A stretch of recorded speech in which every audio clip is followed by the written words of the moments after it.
اللہ پاک کے آخری نبی پاک صلی اللہ تعالیٰ علیہ وآلہ وسلم نے ارشاد فرمایا کہ اول الناس بی یوم القیامہ اکثرہم علیہ الصلاۃ او کما قال، یعنی اللہ پاک کے آخری نبی نے ارشاد فرمایا کہ قیامت والے دن میرے سب سے زیادہ قریب وہ بندہ ہوگا جو دنیا میں رہ کر میری ذات پر کثرت سے درود پاک پڑھے گا۔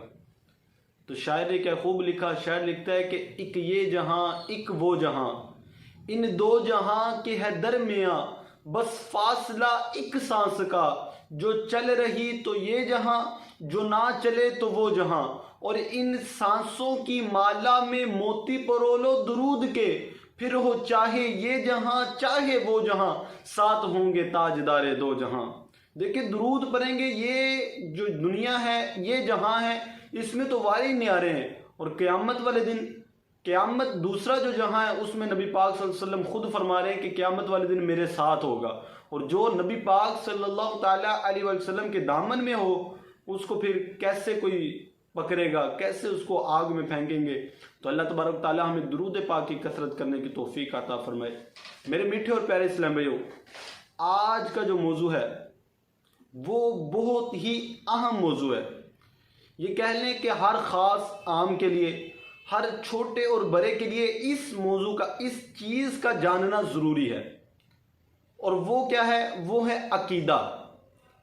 عقیدے کی اہمیت کا اندازہ آپ اس بات سے لگا سکتے ہیں کہ علماء فرماتے ہیں کہ اگر ایک بندہ کہ اپنی ساری زندگی، پوری زندگی عبادت کرتا رہے، ساری زندگی، اور فرمایا ساری زندگی روزانہ روزہ رکھے، صوم وصال روزانہ ہی روزہ رکھتا رہے، دن رات اگرچہ روزہ رکھتا رہے، اور فرمایا کہ رکوع اور سجود کر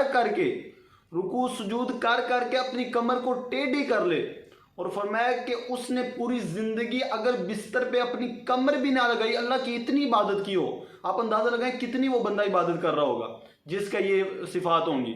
فرمایا کہ اگر کوئی ایسا بندہ بھی ہو جو اتنی عبادت کرتا ہو لیکن اگر اس کا عقیدہ درست نہیں نا، عقیدے میں تھوڑی سی کمی ہے، تو لہذا اس کے سارے اعمال برباد ہیں، کوئی ایک نیکی بھی قبول نہیں ہے اگر عقیدے میں تھوڑا سا فرق ہے، یعنی عقیدہ اس کا درست نہیں ہے۔ اگر عقیدہ درست نہیں تو پھر یہ سارے اعمال برباد ہیں۔ تو لہذا اس بات سے ہمیں پتہ چل گیا کہ عقیدے کی کتنی اہمیت ہے۔ اب آپ یہ سوچ رہے ہوں گے کہ یار یہ کیسے ہو سکتا ہے کہ عقیدہ چلے ٹھیک ہے، تھوڑی بہت ہی ہو گئی، عقیدہ ٹھیک ہے، لیکن اعمال جو اس نے اتنا نیک اعمال کیے ہیں اس کی کوئی تو کوئی جزا ملے گی۔ لہذا یہی مضمون قرآن پاک سے دلیل دیتے ہیں۔ قرآن پاک میں پارہ 15 میں ارشاد فرمایا من اراد الآخرۃ وسعی لها سعیها وهو مؤمن فاولئک کان سعیهم مشکورا۔ فرمایا کہ وہ بندہ جو قیامت کا، آخرت کا ارادہ رکھے اور آخرت کے لیے کوشش کرے، یعنی عبادات وغیرہ کرے اور صحیح والی کوشش کرے، اور وَهُوَ مُؤْمِنٌ، اور اس حال میں کہ وہ ایمان والا بھی ہو، اور یہ شرط لگائی گئی کہ وہ ایمان والا ہو تو یہ چیزیں قبول ہیں۔ اگر ایمان والا نہیں، اگر عقیدہ اس کا درست نہیں، اگر کافر ہے، ایمان والا نہیں، تو پھر کوئی چیزیں قبول نہیں۔ لہذا یہ قرآن پاک سے دلیل تھی۔ آئیں حدیث پاک سے دلیل دیکھتے ہیں کہ جس کا عقیدہ درست نہیں اس کے اعمال قبول ہیں یا نہیں قبول۔ حدیث پاک میں ہے کہ انما الاعمال بالخواتم، اعمال کا دار و مدار خاتمے پر ہے، کہ بندہ ساری زندگی نیک کام کرتا رہے، ساری زندگی اس نے بڑی عبادت کی، لیکن اگر خاتمہ اس کا بالخیر نہیں ہے، خاتمہ ایمان پر نہیں ہے، تو پھر گویا کہ اس نے کچھ بھی نہیں کیا، گویا کہ اس کے سارے اعمال ہی برباد ہیں۔ تو لہذا میرے میٹھے اور پیارے اسلام بھائی، یہ عقیدہ ہے، اس کا جاننا ضروری ہے۔ عقیدہ یہ بہت ہی ضروری ہے۔ آئیں عقائد میں سے عقائد کافی ہیں، جیسے اللہ تبارک تعالیٰ ایک ہے، یہ عقیدہ رکھنا کہ نبی پاک صلی اللہ علیہ وسلم اللہ کے آخری نبی ہیں، اللہ کے نبی ہیں، یہ عقیدہ رکھنا، اور جنت کا عقیدہ رکھنا، دوزخ کا عقیدہ رکھنا، میزان کا عقیدہ رکھنا، قبر و حشر کا عقیدہ رکھنا، یہ سارے عقائد ہیں۔ ان کا اگر کوئی رد کرتا ہے تو پھر گویا کہ اس نے کوئی عمل کیا ہی نہیں، وہ کافر ہے۔ اور جیسے یہ عقائد ہے کہ جیسے اللہ کو ایک ماننا اور نبی پاک صلی اللہ علیہ وسلم کو اللہ کا رسول ماننا ضروری ہے، اسی طرح یہ بھی ضروری ہے کہ نبی پاک کو اللہ کا آخری رسول ماننا، یہ بھی ضروری ہے۔ اگر کوئی بندہ نبی پاک کو رسول تو اللہ کا مانتا ہے لیکن اللہ کا آخری نبی نہیں مانتا، بلکہ یہ کیا کہتے ہیں کہ نبی پاک کے بعد کوئی نیا نبی آ سکتا ہے، تو لہذا وہ بندہ کافر ہو جائے گا، دائرہ اسلام سے خارج ہو جائے گا۔ بلکہ اگر وہ کافر کہ مثلا نبی پاک صلی اللہ علیہ وسلم کو آخری نبی تو مانتا ہے لیکن شک کرتا ہے کہ یار ہو سکتا ہے یار کوئی نیا نبی بھی آ جائے، تو لہذا وہ بندہ بھی دائرہ اسلام سے خارج ہو جائے گا۔ تو لہذا عقیدے کے معاملے میں ہمیں بہت ہی توجہ کرنی ہے، عقائد اپنے درست رکھنے ہیں۔ عقیدہ جب درست ہوگا تو سارے معاملات درست ہوں گے۔ عمل میں اگر تھوڑی سی کمزوری بھی ہوگی تو کام چل جائے گا، اگر عقیدے میں کمزوری تو کام نہیں چلے گا۔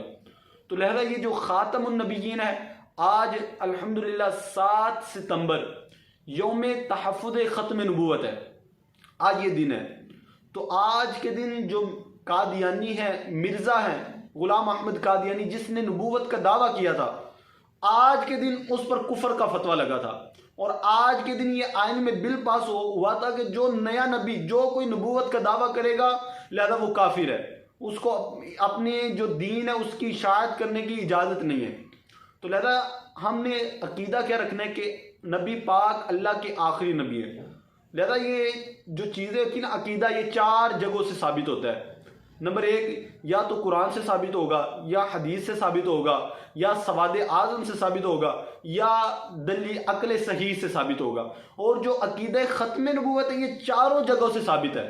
قرآن پاک سے ثابت ہے، بہت ہی مشہور حدیث پاک ہے، فرمایا کہ اللہ تعالیٰ فرماتے ہیں ما کان محمد ابا احد من رجالکم ولکن رسول اللہ وخاتم النبیین، کہ محمد صلی اللہ تعالیٰ علیہ وسلم تم میں سے کسی کے باپ نہیں ہے، کسی مرد کے باپ، تم میں سے کسی مرد کے باپ نہیں ہے، لیکن وہ اللہ کے رسول اور خاتم النبیین ہے، یعنی وہ ان کے بعد کوئی نیا نبی نہیں آئے گا۔ اور اس کے علاوہ بھی کئی تقریباً 200 کے قریب قرآن پاک میں آیات ہیں جو نبی پاک صلی اللہ علیہ وسلم کے آخری نبی ہونے پر دلالت کرتی ہیں۔ اور حدیثیں کتنی ہیں؟ تقریباً 313 احادیث مبارکہ ہے جو نبی پاک صلی اللہ تعالیٰ علیہ وسلم کے خاتم النبیین، نبی پاک کے آخری نبی ہونے پر دلالت کرتی ہیں۔ تو لہذا میرے میٹھے اور پیارے اسلام بھائیوں، عقیدے میں کمپرومائز نہیں کرنا، کہ عقیدے میں آپ نے کوئی بھی نہیں دیکھنا کہ کون ہے کون نہیں۔ عقیدہ اپنا جو قرآن جو احادیث میں بیان ہوا ہے وہی ہے۔ عقیدہ کیا ہے کہ نبی پاک اللہ پاک کے آخری نبی ہیں، اس کے بعد کوئی نیا نبی نہیں آ سکتا۔ جو اب یہ دیکھیں قادیانی اور مرزا غلام احمد قادیانی ان کے پیروکار ہیں، آج بعض یہ سوال کرتے ہیں کہ ان کے ساتھ میل جول رکھنا، ان کے ساتھ بات چیت کرنا، ان کے ساتھ کوئی معاملہ رکھنا کھانے پینے کا، تو یہ کیسا؟ تو لہذا یہ ایسا کرنا بالکل درست نہیں ہے کہ جو غلام احمد قادیانی کو مانتے ہیں وہ کافر، اور ہم میں سے بھی جو یہ شک بھی کرے کہ یار یہ ہو سکتا ہے مسلمان ہو، وہ بھی کافر ہو جائے گا۔ جس نے کسی کافر کے کفر میں شک کیا وہ بھی کافر ہے، لہذا وہ پکے کافر ہیں غلام احمد قادیانی کے پیروکار، اور وہ بھی، تو لہذا اس نے نبوت کا دعویٰ کیا ہے، تو نبوت کا دعویٰ جو کرے گا وہ کون ہوگا؟ کافر ہوگا۔ نبی پاک کے بعد جو نیا نبی ہونے کا دعویٰ کرے گا، نبی پاک صلی اللہ علیہ وسلم کی حدیث پاک ہے، فرمایا کہ اگر میرے بعد کوئی نبی ہوتا تو وہ حضرت عمر فاروق رضی اللہ تعالیٰ عنہ ہوتے۔ اور نبی پاک صلی اللہ علیہ وسلم کی دوسری حدیث پاک ہے، فرمایا کہ میرا اور حضرت علی رضی اللہ تعالیٰ عنہ کا وہ جو معاملہ ہے وہ جس طرح حضرت موسیٰ اور حضرت ہارون والا معاملہ ہے نا، ویسے ہی معاملہ ہے، لیکن میرے بعد کوئی نیا نبی نہیں ہے، کوئی نیا نبی نہیں ہے، اس وجہ سے حضرت علی نبی نہیں ہے، باقی معاملہ ویسے ہی ہے۔ اور ایک اور حدیث پاک ہے، وہاں پر فرمایا کہ جو نبوت کی مثال، فرمایا نبیوں کی مثال ہے نا ایک بہت ہی خوبصورت عمارت کی طرح ہے جس میں ایک اینٹ ابھی لگنا باقی ہے، اور فرمایا کہ وہ آخری اینٹ جو باقی ہے نا وہ فرمایا میں ہوں، اور جب میں یہ اینٹ لگ گئی اس میں تو اب عمارت مکمل ہو گئی، اب کوئی نئی اینٹ نہیں لگ سکتی۔ تو لہذا میرے میٹھے اور پیارے اسلام بھائیو، یہ جو عقیدہ ہے، عقیدہ ختم نبوت، اس کو اپنے ذہن میں بٹھا لیں کہ نبی پاک کے بعد کوئی نیا نبی نہیں ہے۔ لہذا اپنے بچے کو یہ عقیدہ راسخ کروائیں کہ نبی پاک کے بعد کوئی بھی اگر نبی نبوت کا دعویٰ کرے، اگر کوئی بھی بندہ نبوت کا دعویٰ کرے کہ میں نیا نبی ہوں، تو لہذا وہ کافر ہے۔ تو لہذا اس میں امیر اہل سنت دامت برکاتہم العالیہ آپ کا شکریہ ادا کرنا چاہیے کہ آپ امت کے حکیم ہیں، آپ کو پتہ تھا کہ یہ واقعات ہونے والے ہیں۔ آپ نے کیا کیا کہ آپ نے اپنے جامعات، مدارس میں، اپنے مساجد میں آپ نے نعرہ دے دیا، پہلے نعرہ دیا کہ ہر صحابی نبی جنتی جنتی۔ آپ کو پتہ تھا، 2 سال پہلے ہی آپ نے فرما دیا کہ کچھ لوگ ہوں گے جو صحابہ کے بارے میں بھونکیں گے، صحابہ کے بارے میں بکواس کریں گے۔ تو حضرت امیر اہل سنت دامت برکاتہم العالیہ آپ نے پہلے ہی نعرہ دے دیا کہ صحابہ جو بھی ہے صحابی ہے وہ سارے جنتی ہیں۔ اور دوسرا نعرہ کیا دیا؟ آپ نے فرمایا کہ تاجدار انبیاء سب سے آخری نبی، احمد مصطفیٰ سب سے آخری نبی، محمد مجتبیٰ سب سے آخری نبی، یعنی کہ نبی پاک سب سے آخری نبی ہے۔ یہ بچے بچے کو نعرہ یاد کروا دیا تاکہ بچے بچے کے ذہن میں بیٹھ جائے کہ نبی پاک آخری نبی ہیں۔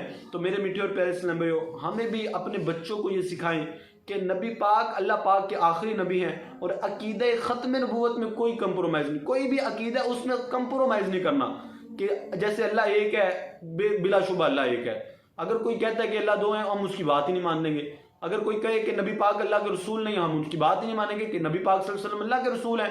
اور اگر کوئی کہے نبی پاک آخری نبی نہیں بلکہ غلام مرزا احمد قادیانی معاذ اللہ یہ نبی ہے، تو ہم اس کی بات بھی نہیں مانیں گے۔ اللہ پاک ہمیں عمل کرنے کی توفیق عطا فرمائے۔